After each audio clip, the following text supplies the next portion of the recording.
Na ilha de Java, próximo à cidade de Yogyakarta, Indonésia, está situado Borobudur, um templo budista Mahayana. Considerado uma das mais importantes edificações budistas do mundo. Borobudur fica localizado no sítio arqueológico conhecido como Conjunto de Borobudur, nos quais fazem parte também os templos vizinhos de Mendut e Pavon. Esta região encontra-se cercada por uma floresta tropical, numa colina onde dois rios fazem junção, e em meio a dois vulcões gêmeos. Seu ponto mais alto atinge 35 metros, feito assim num ato de simbolizar a sua proximidade com o divino. Por incrível que pareça, o local permaneceu oculto por muitos anos desde a sua construção, tanto que chegou a causar espanto aos colonizadores britânicos que em 1814 encontraram a impressionante obra no centro da ilha de Java, após o governador colonial inglês Thomas Raffles incentivar a exploração do local depois de ter sido informado da sua existência por nativos locais. O templo é constituído por 9 plataformas sobrepostas, 6 quadradas e 3 circulares, sobre as quais se ergue uma abóbada central que está rodeada por 72 estátuas, cada uma delas sentadas numa estupa perfurada. Uma espécie de mausoléu em formato de torre. O templo possui também 504 estátuas de Buda, todas representando a divindade sentada na posição de lótus, ideal para meditação, mas cada uma possui um diferente mudra, que é o posicionamento simbólico das mãos. O edifício é decorado com 2.670 painéis decorativos em baixo relevo, dos quais 1.460 possuem função narrativa e 1.212 são puramente decorativos. No total, eles cobrem uma área de 2,5 mil metros quadrados.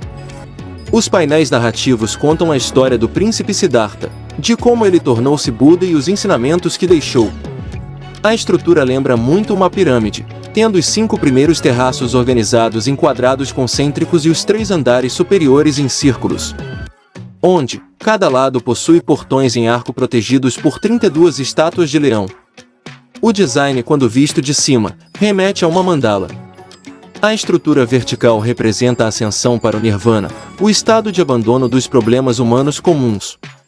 Construído no século IX d.C., durante o reinado da dinastia Sailendra, o templo é de estilo budista javanês, o qual mistura elementos do culto indígena dos antepassados com o conceito budista do Nirvana, apresentando também influências da arte do Império Gupta. Há também evidências que sugerem que Borobudur foi construído no século IX e abandonado no século XIV, na sequência do declínio dos reinos hindus de Java e da conservação dos janaveses ao Islão. Provavelmente o templo tenha sido construído a mando de um rei da dinastia Sailendra, mas pouco se sabe sobre o monarca, ou do arquiteto da obra, que deve ter levado em torno de 75 anos para ser concluída. Para sua construção, foi utilizado cerca de 55 mil metros cúbicos de rocha, que tiveram de ser esculpidas em blocos de uma forma projetada, para que se encaixassem uns aos outros sem a necessidade de argamassa ou cimento.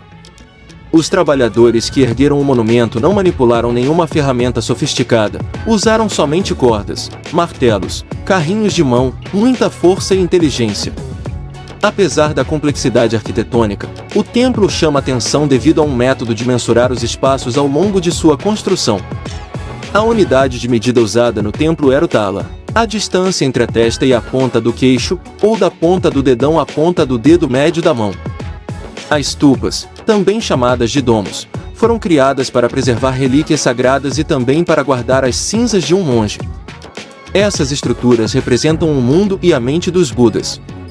E cada uma das 72 stupas de Borobudur são agrupadas em ordens de 8, para representar de forma simbólica os 8 passos até a iluminação. Cada qual contendo uma estátua, onde apenas a stupa central parece estar vazia. O nome Borobudur foi escrito pela primeira vez pelo próprio Thomas Raffles, no seu livro A História de Java, publicado em 1817. Segundo Raffles, o monumento chamava-se Borobudur, mas curiosamente esse nome não é sugerido em escritos mais antigos. O local, além de ser um espaço de culto, também é considerado um grande símbolo para o país e foi declarado Patrimônio da Humanidade pela Unesco em 1991, passando por uma restauração extensa que possibilitou a contagem de detalhes impressionantes sobre o local.